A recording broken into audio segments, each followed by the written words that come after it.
दोस्तों, कैसे हैं आप सभी लोग? आप सभी लोग स्वस्थ होंगे, मस्त होंगे। तो साथियों, आज लेकर आया हूं मैं आपको बूढ़ा केदार में, जो कि हमारा 5वां केदार भी है।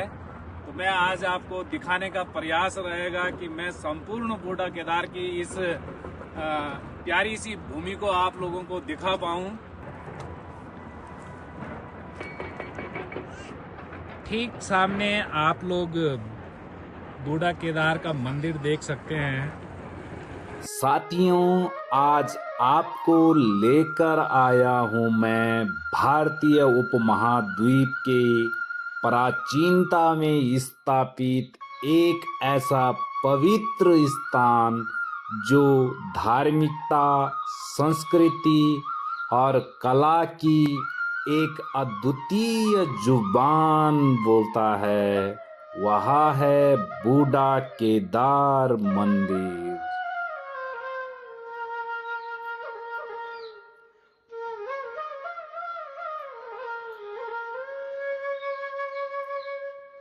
आठवीं शताब्दी में स्थापित यह मंदिर उत्तराखंड के टिहरी जिले के थाती कठुर क्षेत्र में स्थित समुद्र तल से तकरीबन 4400 फुट की ऊंचाई पर स्थित हिंदुओं का पवित्र धार्मिक स्थल है, जो बालगंगा तथा धर्मगंगा नदी के संगम पर स्थित है।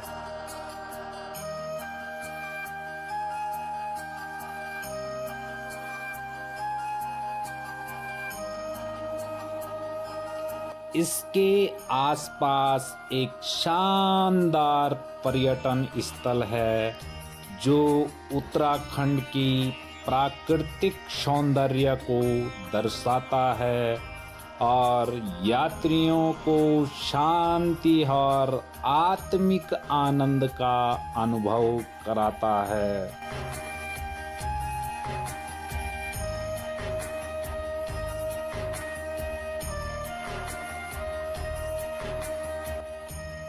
बूढ़ा केदार की चर्चा स्कंद पुराण के केदार खंड में सोमेश्वर महादेव के रूप में मिलती है।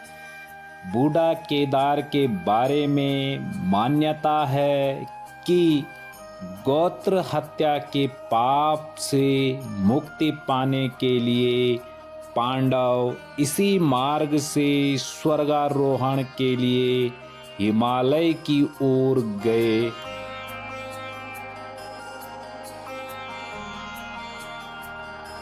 यहीं पर भगवान शंकर ने बूढ़े ब्राह्मण के रूप में पांडवों को दर्शन दिया था। दर्शन देने के बाद शिव शिला रूप में अंतर्धान हो गए।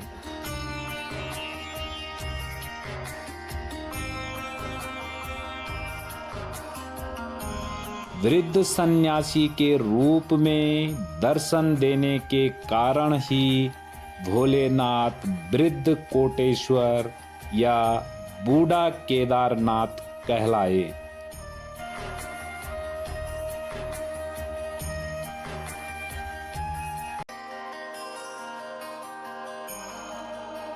मान्यता के मुताबिक यही वह स्थान है जहां कुरुक्षेत्र के युद्ध के बाद पांडवों को गोत्र हत्या के पाप से मुक्ति मिली थी। बूढ़ा केदार के बारे में कहते हैं कि बाबा केदार यहाँ कुछ समय तक रुके थे।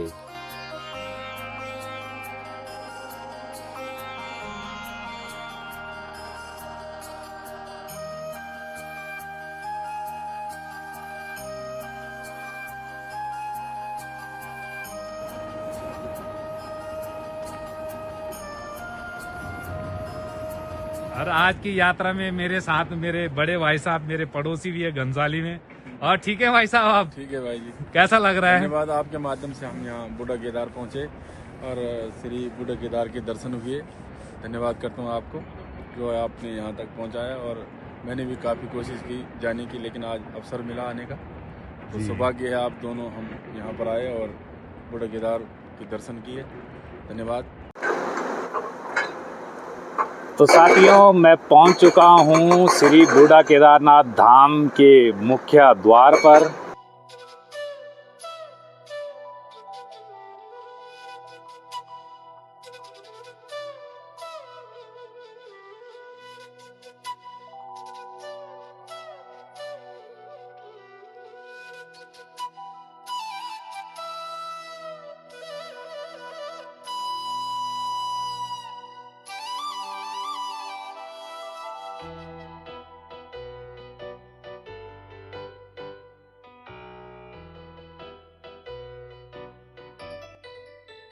हम पहुंच चुके हैं बूढ़ा केदार मंदिर के मुख्य द्वार पर।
साथियों, मैं प्रवेश कर चुका हूं मंदिर के अंदर। तो आप लोगों को मैं दिखाने का प्रयास करूंगा। भगवान भोले बाबा शंकर जी हैं, इस हाथ में त्रिशूल है, डमरू है, कानों में कुंडल है, झोली है। भगवान शंकर जी सर्वोपकार है और ये लिंगाकार, देख रहे लिंग रूप में, लिंगाकार रूप। अब आगे चलो, आगे दर्शन है, आगे है दर्शन। गणेश जी हैं, देख लिया, खूब देख लो। चरण पादुका है, ये भैरव जी हैं। देवराज से विमान पावनार्धि पंकजम वयाल यज्ञ सूत्र बिंदु शेखरम कृपाकरम नारदार्य योग्य बिंदु वंदितम दिगंबरम थान कापुराधिनाथ काल भैरवम बजे। लास्ट कड़ी बोलूँगा, बहुत है बोलने को। काल भैरवाष्टकम पठन्ते मनोहरम ज्ञान मुक्ति साधनम विचित्र पुण्यवर्धनम शोक मोदयते लोक कोप तापनाशन। ये परमात्मा जी हैं, ये बड़े बड़े त्रिशूल देखो। चलो आगे चलो। अब ये देखो माता पार्वती, वहाँ नीचे देखो द्रौपदी, ये नंदीगण जी। अब आगे आओ, युधिष्ठिर ऊपर, युधिष्ठिर जी, धर्मराज। अब आगे चलो, नकुल, उसके बाद देखो नकुल, सहदेव, अर्जुन, भीम। नकुल, सहदेव, अर्जुन, भीम, देख लिया। अब सुनो, नकुल, सहदेव, अर्जुन, भीम तो नीचे हैं, देख लिया। नकुल, सहदेव, अर्जुन, भीम नीचे है ना, और धर्मराज जी कहाँ है? ऊपर टॉप में। ये टॉप में क्यों है जानते हैं? देखो वो लोग तो यहाँ पर अंतर्ध्यान हो गए और धर्मराज जी ऊपर है ना टॉप में। ये वक्त जी भी स्वर्ग गए थे, इसलिए वो जा रहे हैं बस, ऐसा कहते थे पुराने लोग। अब हकीकत का तो हमें क्या मालूम है, पर हमने ऐसा सुना धर्मराज जी ये स्थान से जी भी स्वर्ग गए। बस बाकी चिरंजीव रहो, आपकी कामना मन, आपकी कामना गुप्त।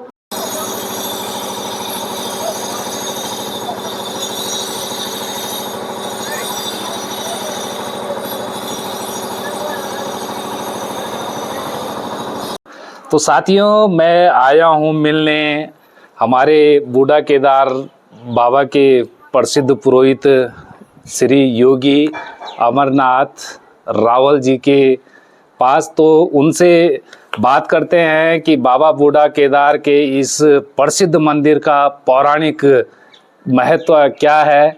तो आप लोग मेरे साथ बने रहिए। सबसे पहले तो मैं आप लोगों का स्वागत करता हूँ। आप जो भगवान के प्रति जो है इतना आस्था है आप लोगों की, भगवान की खोज ही नहीं समझो है। भगवान शंकर ने पार्वती जी माता जी को कहते हैं, बार बार कहते हैं कि उमा कहो अनुभव अपना, सत हरि भजन जगत सब सपना है। तो ये बूढ़ा केदार को एक जन मतलब जो तीर्थ जो माने गए, जो लोग तीर्थ जाना जन मतलब ना यात्रा पर, तो यात्रा का जो प्राश्चित होता है। अब भगवान को हमने धोखा, भगवान को हमने झुठाया कि अरे हम वहाँ भी गए, वहाँ भी गए, वहाँ भी गए, वहाँ कुछ नहीं हुआ। उन्हें क्या है, डॉक्टर दवाई देते हैं तो 2 रुपए की दवाई है, 100 रुपए का परहेज करना पड़ता है। तो परहेज सबसे बड़ी चीज़ है तीर्थ भूमि। अब यहाँ पांडव लोग आए द्वापर में, सबसे पहले यह है कि जो यहाँ का जो यात्रा का जो चला है, जो तीर्थ यात्रा का, ये पांडवों से ही चला जी। तीर्थ यात्रा का जो प्राश्चित के लिए चला, ये यात्रा जो होती है प्राश्चित होती है।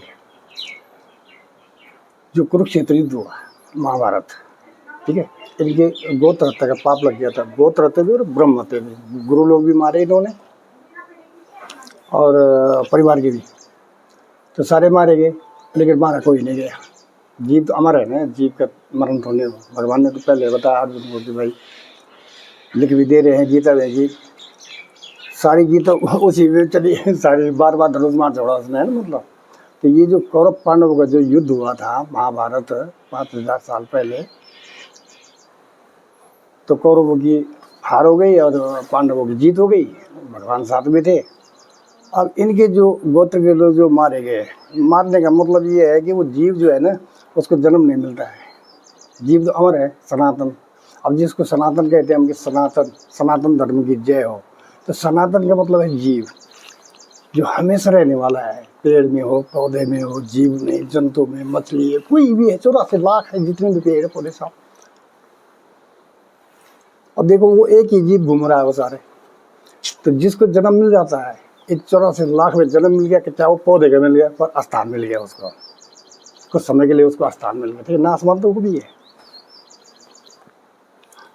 जिसको स्थान नहीं मिलता है, जिस जीव को, वो वायुमंडल में भटकती है वो आत्मा, वो वायुमंडल में भटक रही वो आत्मा। ठीक है, जिसको कहते हैं ना कि दुरात्मा का अटैक हो गया, भाई हवा लग गई भाई, या मतलब भूत आत्मा नाम परमात्मा का अंश है वो, लेकिन स्थान नहीं मिला, इसलिए वो जो है अंतरिक्ष में भटक रही वो आत्मा। अब वो जो मारे गए थे महाभारत में, जो कौरव सेना और गुरु लोग इनके, तो इनकी आत्मा भटक रही थी, इनको मोक्ष नहीं मिला। ठीक है, अब भगवान ने जो है युधिष्ठिर धर्मराज जी को वेद व्यास जी के पास भेजा कि जाओ अब परामर्श करो। परामर्श ये करो कि क्या करना चाहिए, क्योंकि उनकी आत्मा जो भटक रही है, अब उनके लिए भला भी सोचो अब कि कैसे होगा इनका भला। क्या देखो आने समझ में आपके। तो जब वेद व्यास जी के पास गए तो वेद व्यास जी ने बताया इनको कि युधिष्ठिर अब तो एक ही भगवान है, वंदे देव उमापतिम सुरगुरुम वंदे जगत कारणम। देवों के देव उमा जी के पति भगवान शंकर है कि जो कि इन पापों को तुमको जो है, इन पापों से मुक्त करा सकते हैं। तुम्हारे पितरों का जो मारे गए हैं उनकी आत्मा को शांति तभी मिल सकती है जब तुम शंकर जी के पास जाओ।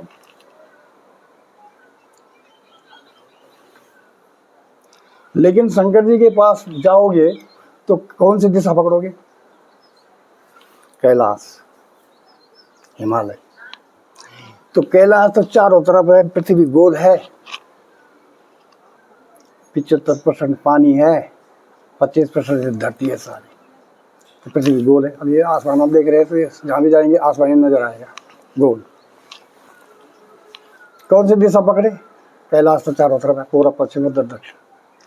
तो वेद व्यास ने बताया था इनको कि उत्तर दिशा में जाना था। उत्तर दिशा रामायण से भी मिलता है कि गरुड़ का भी जब पीछे गया था भगवान ने, तो मतलब उसके पाप ने तो उत्तरी दिशा में भेजा उसको, वहीं उसका संदेश समाप्त हुआ उत्तर दिशा में। तो वेद व्यास ने बताया कि पांडव अब तुम ऐसा करो युधिष्ठिर, तुम उत्तर दिशा में निकल जाना। तो ये उत्तर दिशा में आ गए हमारे। इसमें कहते हैं 5 पर्वत, ये सिद्धपीठ ज्वालामुखी मंदिर है, वहाँ पर 9 महीना मेला लगता है। हिमाचल से आई ज्वालामुखी, और पुराना मंदिर जो है यहाँ देवदार के बीच में है। यहाँ एक छोटा मंदिर है इधर है, ये ऊपर जो टावर लगा है, ये टावर लगा है जो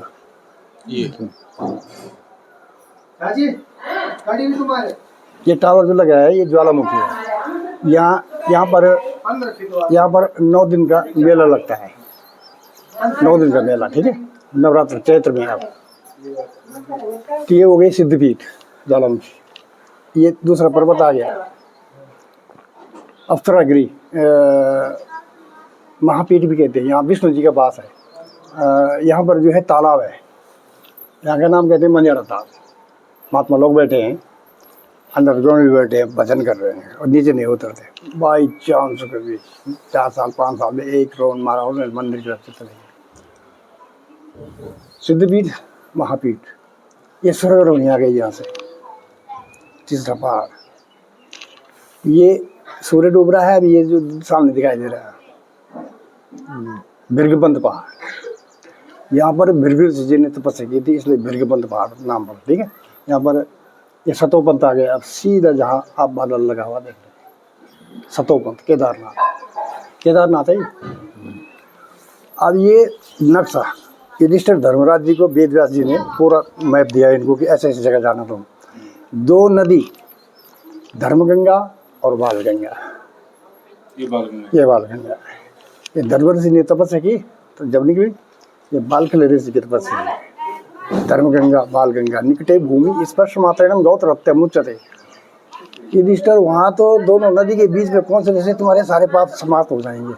भूमि स्पर्श करते ही धर्मगंगा बालगंगा निकटे भूमि स्पर्श मात्रेण गौत्र मुच्यते। वहाँ तो पहुँचते ही तुम्हारे जो है सारे समाप्त हो जाएंगे। वेद व्यास जी जानते थे। तो अब आए पांडव इधर महाभारत में, ठीक है। अब आ रहे हैं बूढ़ा केदार की तरफ। अब चले पांडव कुरुक्षेत्र से। जब इस चोटी में पहुंचे नहीं भृगुबंध पहाड़ में, इनको धुआं नजर आया। यहाँ धुआं तो धुआं का मतलब धूना समझते हैं ना, धूना होता है। तो शंकर जी का धूना था गुरु गोरखनाथ जी ने वास किया, गुरु गोरखनाथ जी, ठीक है। और धुनी नजर आए। अब जब वो वहाँ से चले तो भगवान ने इनको जो है यहाँ पर बूढ़े रूप में दर्शन दिए। यहाँ पर आगे वृद्ध रूप में दर्शन दिए। अब दर्शन दिए जब, लेकिन दर्शन दिए तो ये पहचान नहीं पाए, ये पांडव पहचान नहीं पाए। जब पहचान नहीं पाए तो भगवान अदृश्य हो गए स्वयं। युधिष्ठिर समझ गए, युधिष्ठिर महाराज समझ गए, भगवान दर्शन तो दे गए लेकिन संशय रह गया। अब क्या होगा? अब इन्होंने जो है युधिष्ठिर धर्मराज जी कहते पांडवों जल्दी करो, पीछा करो भगवान का। अब इन्होंने भगवान का पीछा किया, पीछा करते करते करते करते कहाँ निकले सतोपंथ। केदारनाथ जो है द्वापर से नाम पड़ा वहाँ का, द्वापर से है केदारनाथ। पहले पांडव यहाँ है। अब जब भगवान आगे भागे तो धर्मराज जी समझ गए कि भगवान निकल गए। पगचिन्ह देखते थे ना, वो पगचिन्ह जानते थे। पर युधिष्ठिर धर्मराज जी पगचिन्ह जानते थे कि ये पगचिन्ह किसका है, जानते थे कि किसका है, कहाँ गए क्या गया। तो पीछा करते करते करते ये सतोपंथ निकले। बादल लगा होगा, वहाँ बर्फ भी पड़ी हुई शायद। तो ये सतोपंथ है, यही केदारनाथ के घाटा, ठीक है। सतोपंथ 5 पर्वतों पे चलते चलते भगवान जब निकल गए तो भगवान समझ गए प्रभु अंतर्यामी। भगवान तो अंतर्यामी है, वो तो जान रहे हैं कि पांडव आ रहे मेरा पीछा कर रहे। अरे समझ में भगवान ने वहाँ भैंसों का रूप ले लिया। अरे आप ही समझ में, भैंसों का जैसा समाज हमारा तो गढ़ में भैंस है, बोल झोटा भैंसा मतलब। तो भैंस इतनी थी जीत को सके अजय रघुराई माया ते असर चले जाए। जैसे हनुमान जी को लंका में जब हनुमान जी ने अंगूठी दी थी ना सीता जी को तो क्या माता जी ने देख लिया कि ये तो माया से कोई रच नहीं सकता है, या प्रभु की कोई लीला है। जब उसने राम राम गाया तो उसके बाद तब वो मतलब सीता जी ने कहा कि भाई प्रकट हो जा कौन है। कोई मेरे साथ छल तो नहीं हो रहा है, कोई राक्षस सपने नहीं आ रहा है कि जो मुझे छल रहा है कि मतलब तो प्रकट हो जाए हनुमान। तो ऐसे ही वहाँ जो इतनी भैंस तैयार हो गई कि इधर भी भैंस, इधर भी भैंस, उधर भी भैंस, इधर भी भैंस, उधर भी भैंस, सारी भैंस। भगवान की लीला, उनकी लीला है। राई थे पर्वत करे पर्वत राई पाए, वो क्या नहीं कर सकते। सामर्थ्य हुआ, समुद्र मंथन हुआ ना, सब जानते हैं। देवता भी थे, दानव भी थे। पहले क्या निकला? विष निकला, उन्हें सब टल गए। किसने संभाला? नहीं तो पृथ्वी में तो प्रलय हो जाती तभी उसी समय। आज हमने भी काम होना था है ना, मतलब कि किसने? शंकर जी। तो बोले ना तो सदा याद है ना, इसलिए तो पांडवों को भेजा गया है यहाँ। तो अब वहाँ चले गए हम केदारनाथ। ठीक, तो अब भगवान ने भैंसों का जो रूप लिया, युधिष्ठिर समझ गए, क्योंकि वो तो जानते थे सिया राम मुझे सब जग जानी करो प्रणाम जो जी, तो समस्त जो भगवान को ही देखते थे, समदृष्टि थी सब में भगवान है। तो समझ गए कि ये जो इतनी भैंस है ये व्यक्ति विशेष के नहीं है, और माया से भी कोई इसको रच नहीं सकता, ये खरीद नहीं सकता है। ये कोई प्रभु की लीला है हमारे साथ, कोई प्रभु की लीला है। लीला क्या है? इन्हीं में भगवान है। हम इनमें भगवान को पहचानना कि है कौन है। तो भगवान सब में भगवान है, लेकिन इन्हीं में भगवान है, पर है कौन हूँ अब कौन पहचाने? इसलिए भैंस में पांडवों कोशिश करो, पहचान सकते हो? असंभव। तो भीम आया आ गया। तो भीम ने कहा भैया अगर आप आज्ञा करो तो एक उपाय है कि भीम असंभव कि नहीं, ये जय विजय पर्वत है। जय विजय पर्वत है वहाँ केदारनाथ में, जय विजय पर्वत है। मैं इनको टांग फैलाता हूँ अपनी, नकुल साहब तुम इनको हाँकते रहो मेरी टांग के नीचे, ठीक है। अर्जुन को जो है ये दिया गया कि जैसे कि नाकाबंदी की, कहीं कोई छूटे ना, देखभाल कोई भागे ना, छूटे ना कोई, तो और छल हो जाए एकदम बड़ा है ना। मतलब इतना बड़ा संकट तो आ देखा है? तो भाई सारी तो निकल गई। अब अर्जुन ने देखा कि जहाँ पर हम दर्शन करते हैं केदारनाथ जी के, जहाँ पर हम केदारनाथ जी के दर्शन करते हैं तो पीठ है वहाँ, भैंस की पीठ। मैं खुद एक बार देखने जा रहा, भगत मिल गए थे, हेलीकॉप्टर से गए थे, वहाँ से पाटर से 15 मिनट में लौट। तो अब जो है मैं शॉर्टकट में ला रहा हूँ है। अब भगवान ने जो है वो वहाँ पर भैंसे का रूप ले लिया और वो सिर छिपा दिया पर वहाँ।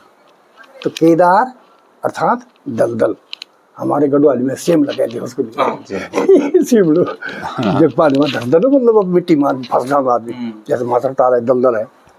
2-3 केस हो गए थे वहाँ कई बार। तो भगवान ने सिर छिपा दिया। अब इतने में इनमें खलबली मच गई पांडवों में कि भाई ये तो छिप रहा है, ये तो सिर नहीं नजर आ रहा है। वो अर्जुन ने देखा एक है लेकिन सिर नजर नहीं आ रहा है। तब भीम को पुकारा इधर दिया। तो भीम ने पूछ ऐठा, तो जब पूछ ऐठा भीम ने ना केदारनाथ जी पूछ ऐठा तो धर्मराज जी पहुंच गए। धर्मराज जी पहुंचे, धर्मराज जी ने बोला भीम शांत रहो।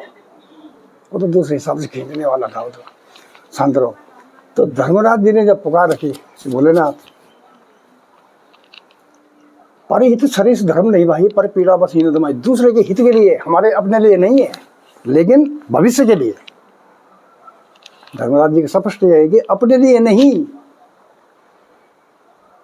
विश्व कल्याण के लिए। भगवान आपने दर्शन दिए थे हमको, लेकिन हम संशय में रह गए, हमने पहचान नहीं पाया, तो हम यहाँ तक पहुँच गए आपके पास। अब आप पाताल लोग जा रहे हैं तो हम भी जा रहे हैं तुम्हारे साथ, लेकिन कलयुग में कोई नाम नहीं लेगा हमारा। और इतिहास में भी जो है लोग क्या जानेंगे कि पितृमोक्ष होता है। किसी के पितर अगर ऐसे अंतरिक्ष में भटक रहे, जिनकी आत्मा बेचारे, उनकी शांति के लिए कोई उपाय है? तो ये तो जनहित हो गया ना। भागीरथ जी गंगा जी को लाए तो जनहित होगा, है ना। मतलब तो इस प्रकार से जो है उनको आकाशवाणी हुई वहाँ लास्ट जी। युधिष्ठिर अब मेरा पीछा छोड़ दो, मेरा पीछा छोड़ दो। यहाँ पर पृष्ठभाग के दर्शन करो, पृष्ठभाग एक मंदिर बनाओ, केदारनाथ नाम होगा। केदार अर्थात दलदल, नाथ बनी स्वर्ग। बोलो केदारनाथ भगवान की जय। और तुम्हारे प्राश्चित जहाँ मैंने तुमको बूढ़े रूप में दर्शन दिए, वृद्ध केदार में युधिष्ठिर जयति जयति देवो बाल खल्ले समस्त था, बाल गंगा के निकट है। तो जो हमने श्लोकों से थोड़ा सा इसमें कमी होगी तो सुधार हो सकता है, लेकिन है चैप्टर वही समझो। मान लो लोटे के लिए हम कोटा बोल दे, कोई बच्चा लोग नहीं बोलते। अब हम संस्कृत पढ़े नहीं, तो क्या है कि धर्मगंगा बाल गंगा निकट युधिष्ठिर बाल खिल्ले समझते था बाल गंगा के निकट, वहाँ आकाशवाणी से समझाए इन लोग, जब इनकी समझ में नहीं आए ना, मतलब विश्वास नहीं हुआ। बाल खिल्ले समझते था बाल गंगा के निकट, वृद्ध के चार मीसा ना, वृद्ध रूप में जामे ने तुमको दर्शन दिए। धर्म गंगा बाल गंगा निकटे, भूमि स्पर्श मात्रेण गोत्रहत्या मुच्यते, दर्शन मात्रेण शीला स्पर्श मात्रेण संशय न भविष्यति। सारे पाप समाप्त, लेकिन अन्य क्षेत्रम कीर्तम पापम पुण्य क्षेत्रम विनश्यति। युधिष्ठिर अन्य क्षेत्र से आए हो, पुण्य क्षेत्र में निराश जा ही नहीं सकते हो, सारे पाप समाप्त हो गए। लेकिन युधिष्ठिर पुण्य क्षेत्रम कीर्तम पापम वज्रलेपो भविष्यति। अब तुम आशीर्वाद लेके जाओगे, फिर जुआ खेलोगे, छठा करोगे, तो उसका तो कोई अर्थ तो नहीं हुआ। साधारण पहाड़ की पूजा किया हमने, और भगवान तो भोलेनाथ है, वो किसी को निराश भेजते नहीं। जाकी भावना जैसी परम्परा देखे थे ऐसी, जैसे बाल बच्चे होते हैं ना, होते हैं बाल बच्चे, माँ बाप के लिए एक समान है वो, लेकिन कोई बिगड़ा हुआ है ना, जो प्यार तो पूरा करेंगे उससे, पूरा लालन पालन मांग पूरी करेंगे, लेकिन विश्वास नहीं करेंगे उसका, है नहीं सर? बिल्कुल। ऐसे ही भगवान भी है, भगवान भी सुनते हैं, सुनते सबकी। अब जब इतने ब्रह्मांड की सुन रहे हो तो जीव की सुन रहे हो।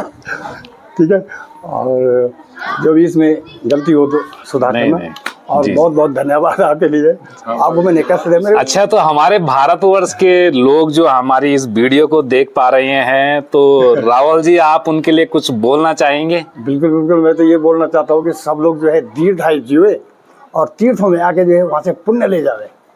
बस जो कमी रह जाए पाप की वो यहाँ छोड़ दे सारे तीर्थ में, और आगे जाके जो है माता पिता की सेवा करे जी, जो नाराज है उनको मनाओ जी, जीव पे दया करो। आप देखो शादी ब्याह हो रहे हैं जी, हम बोल नहीं सकते ना, सब लोग दुनिया है, संसार है, जाति भावना जैसे पर मुहूर्त देखे तुम जैसे। आप देखो शादी ब्याह हो रहे तब पटो मारो साहब, आप कहीं हम कितना दया चाह रहे हैं अपने बच्चों को, हमको कुछ हो जाता है तो क्या भटकते, ऐसे दूसरे भी बच्चा है भाई, उसी को सनातन का है। सनातन माने जीव है, कभी हम भी थे होंगे भाई, इतना पता नहीं कितनी बार हमारा जन्म हो गया, कितनी बार हम जो है आए और गए आएंगे, और अभी तो पता नहीं कि मरना तो सबको है?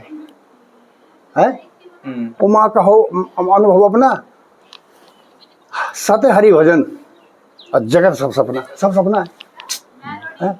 ये तो सपना है संसार का जो भी है, मतलब बाकी तो जो है जो सत्य है सत्य है। सत्यम शिवम सुंदरम, तो भगवान कह रहे हैं सत्यम शिवम सुंदरम, यहाँ का आशीर्वाद। अंडा शराब मांस मछली का परित्याग करके जाओ। कोई देखो जीव की दया, जीव पे तो पे दया करो। सुबह उठो तो चींटी को भी थोड़ा मीठा डाल दो कोई और आप तो ऐसा जीवन जियो, हमेशा रहना नहीं है। एक नहीं डेड बॉडी है, गड्डी है, चल रही है, जीवात्मा सवारी है, टिकट फिक्स बना हुआ है, स्टेशन का पता नहीं कहाँ छोड़ना है। कल बूढ़ा केदार के बारे में संबंध में क्या कहना है हमारा? पहले सबसे पहले 4 रोहिणी आती है, 4 रोहिणी के गिरे हुए बूढ़ा केदार बाबा यहाँ पे विराजमान है।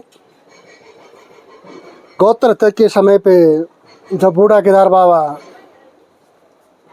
यहाँ पे विराजमान हुए तो पांडवों उनके पीछे भागे थे। तो वृद्ध रूप में हमारे शंकर भगवान ने यहाँ पे दर्शन दिए। बूढ़ा केदार बाबा ने चलते चलते यहाँ से चलते सारे हमारे भगवान सभी यहाँ पे उपलब्ध हुए और हमारे यहाँ धर्मगंगा धर्मराज ईश्वर के नाम से है और बालगंगा वाल्मीकि ऋषि के नाम से है, जिन्होंने तपस्या की थी।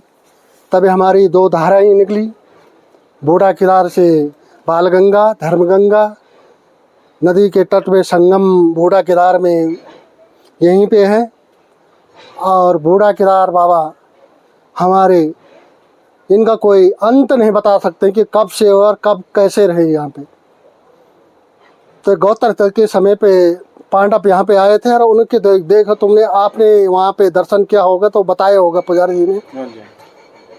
सबसे पहले हमारे शंकर भगवान जी हैं, उसके लिंग हैं और उनका खप्पर है, त्रिशूल है, डमरू है, गणेश जी हैं, पार्वती है और द्रौपदी है और 5 पांडव हैं। इसका महत्व बताएं सर आप जरा, क्या महत्व है इस पौराणिक मंदिर का? महत्व ये है कि पौराणिक मंदिर का महत्व है कि गौत्र हत्या के समय की बात है। ये पांडव को गौत्र हत्या लगी थी, कौरव मार के जब आए थे तो शंकर भगवान के पीछे भागे थे। तो यहाँ पे आए थे, तो यहाँ पे बूढ़ा केदार बाबा शंकर भगवान अपने वृद्ध रूप में यहाँ पे स्थापित हो गए। और यहाँ से चलते चलते फिर हमारे दूसरे उस साइड खडारेश्वर और तुम्हारे त्रिजुगी नारायण होके फिर केदारनाथ बाबा के पास बर्फान बाबा जहाँ पे विराजमान हैं, वहाँ पे भी पांडव गए थे। पांडव ने भगवान शंकर भगवान ने उन्हें भले दर्शन नहीं दिए, पर भैंस के रूप में या बैल के रूप में उनको दर्शन दिए थे। तो वही दलदल में वहीं घुस गए और वहाँ पिछाड़ा वहीं पे रह गए और मुँह चला गया पशुपति नेपाल।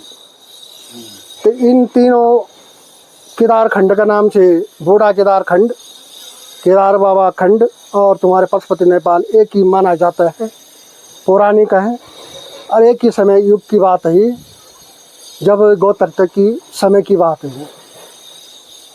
और पौराणिक जो चीज़ है वो हमारे इस बोर्ड पे लिखा है, उस पर तुम अपने फ़ोटो ले सकते हो और उसको आप पूरी जानकारी ले सकते हो उसकी।